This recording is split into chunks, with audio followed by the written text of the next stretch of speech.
Hello everyone, my name is Paras and I am from LP university Punjab. आज मैं आप लोगों को biomechanic analysis of blocking in volleyball के बारे में बताने जाऊंगा। उससे पहले मैं आपको एक वीडियो दिखाना चाहता हूं, उसके बाद हम उसकी बायोमैकेनिक एनालिसिस के बारे में जानेंगे।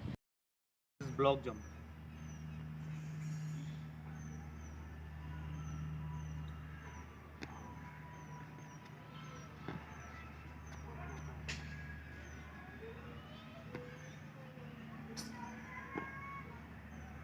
So this was the video about blocking, that how we do blocking.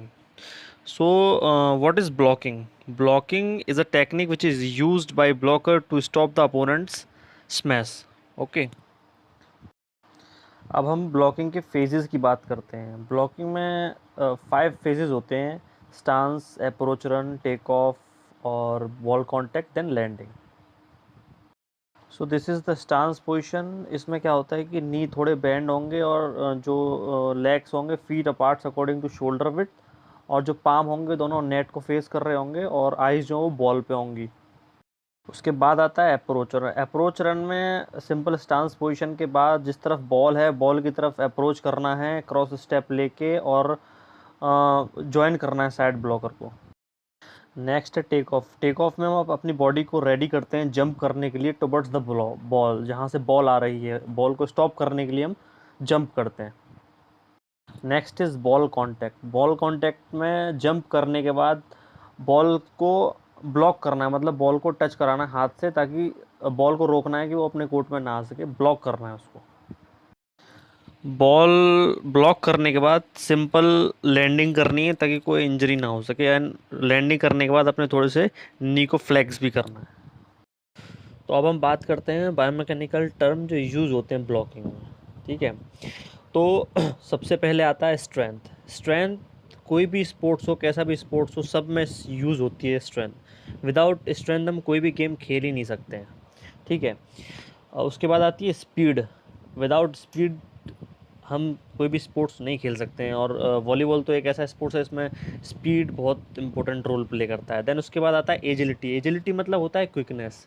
ठीक है, तो जब हम ब्लॉक करते हैं तो हमें क्विकनेस की भी बहुत ज़रूरत पड़ती है, तो विदाउट क्विकनेस हम ब्लॉक कर ही नहीं सकते हैं किसी भी कोई भी सिचुएशन में।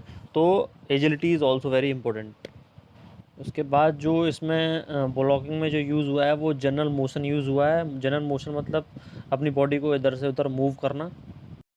ब्लॉकिंग में न्यूटन्स के सेकंड और थर्ड लॉ यूज़ होते हैं। जैसे सेकंड लॉ जब यूज़ होता है जब ब्लॉकर जो है वो अपनी बॉडी को ब्लॉक करने के लिए जब एक्सेलरेट करता है, ज्वाइन करने के लिए साइड ब्लॉकर को अपनी बॉडी को एक्सेलरेट करता है, तब वहाँ पे सेकंड लॉ यूज़ होता है। और थर्ड लॉ जब यूज़ होता है जब वो ब्लॉक करता है ऊपर, तो जितनी तेज़ी से जो सामने वाला स्मैशर है वो बॉल को हिट करता है और जो ब्लॉकर है वो हाथ डालता है उसको ब्लॉक करने के लिए, तो उतनी ही तेज़ी से बॉल जो है उसके उसी के कोर्ट में डाउन नीचे होती है और ऊपर उठती है। तो उसको थर्ड लॉ यूज़ होता है, every action has equal and opposite reaction.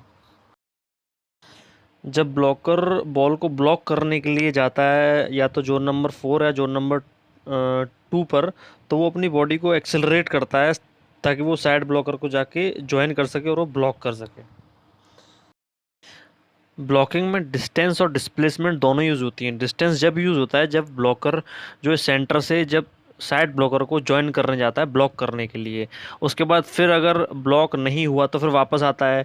ठीक है, तब फिर वापस आके फिर बॉल मारने के लिए उसके सेटर के पास चढ़ता है। ठीक है, तो ये हो गया उसका डिस्टेंस। और डिस्प्लेसमेंट ऐसे होता है जैसे कि जब वो सेंटर से ब्लॉक करने के लिए जाता है और फिर वापस दोबारा से सेंटर में आता है, अगर ब्लॉक नहीं होता तो दूसरा सेंटर को ब्लॉक करने के लिए, तब वहाँ पे डिस्प्लेसमेंट यूज़ होता है। ब्लॉकिंग में इंटरनल फोर्स यूज़ होती है ताकि हम ब्लॉक को अच्छे से एग्जीक्यूट कर सकें, जो भी स्टेप्स वगैरह हैं, जो भी पेनिट्रेशन जो है वगैरह है, वो सब अच्छे से कर सकें for the effective block. Volleyball में ब्लॉक करते टाइम फ्रिक्शन का बहुत बड़ा रोल रहता है। Friction depends on shoes. तो वॉलीबॉल में जो हम शूज़ यूज़ करते हैं वो नॉर्म मार्किंग शूज़ यूज़ करते हैं for the better stability. Blocking में जब हम ब्लॉक करते हैं तो हमारा थर्ड क्लास लिवर यूज़ होता है।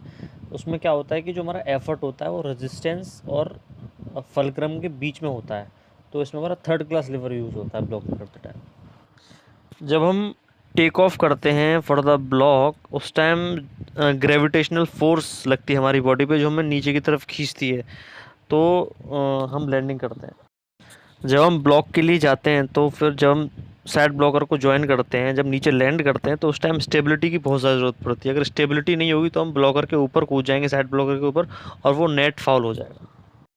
व्हेन वी ब्लॉक तो हमारा पैराबोला भी यूज़ होता है। जब हम ब्लॉक मिस कर जाते हैं तो वापस अपनी पोजीशन पे आके हम अटैक के लिए जाते हैं, तो उस टाइम हमारा पैराबोला यूज़ होता है ब्लॉकिंग में। ब्लॉकिंग में sagittal plane and frontal axis use होता है। जैसे कि हम जब हम टेक ऑफ के लिए जाते हैं तो उस पोजीशन में हमारे नी फ्लैक्स होते हैं और हम स्क्वाट पोजीशन में होते हैं, तो जो स्क्वाट करते हैं तो उसमें हमारा सजैटल प्लेन यूज़ होता है, तो उसमें भी हमारा सजैटल प्लेन यूज़ होता है। जब हम ब्लॉक करते हैं तो हमारे काफ़ी सारे जॉइंट्स यूज़ होते हैं, जैसे कि ankle joint, knee joint, hip joint, उसके बाद आता है हमारा शोल्डर जॉइंट, उसके बाद हमारा आता है रिस्ट जॉइंट। ब्लॉकिंग में हमारी मसल्स यूज़ होती हैं, गैस्ट्रोनेमियस, क्वाड्रिसेप, हैमस्ट्रिंग, उसके बाद आ जाता है आपका back muscle, latissimus dorsi, deltoid, traps, तो ये सब मसल यूज़ होती हैं ब्लॉकिंग में।